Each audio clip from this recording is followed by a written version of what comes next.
China will never allow any country, no matter how powerful that country is, to really throw a huge wedge into free trade as if it can dictate terms to the rest of the world by holding a gun at China's head or any other country's head. That means the end will be a complete halt and termination of two-way traffic. Now, the United States probably says, well, I want to boycott Chinese exports to the United States or some of the Chinese export to the United States while continuing to have a free walk of American exports to China.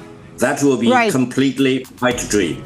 If it comes to a halt, it will be halting the two-way traffic at whatever economic cost to China, because China will believe that is the only right thing to do, and no country in the world should be allowed or permitted to fight and destroy free trade. Allow me to mention one point from the depth of my heart. For China, with its size, with its strength, with its deliverability, and with its 5,000 years of history, when we hear about any country or any groups of countries talking about isolating China, do you know what's the response? We chuckle.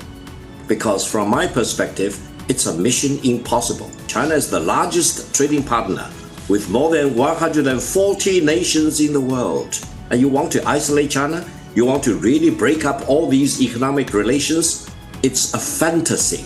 Never try that, because otherwise you'll end up in great failure. Now, on the other hand, yes, we know that the United States is talking with many countries, but for the United States to launch this unprecedented, largest scale tariff war or trade war, it's like holding a gun at every country's head and say, kneel down and talk to me on my terms and don't strike me back. Now, every country faces different circumstances. Many countries, it will not be surprising, will need to give in to the pressure of the United States. But if you ask them in the bottom of their heart, in the depth of the night, whether they like to have a gun pointed at their head, I can assure you, based on all my education, all my judgment, all my sanity, all my wisdom, no country likes to have a gun pointed at their head to negotiate with the United States. Therefore, I hope I can tell President Trump and people around him, don't struggle against free trade.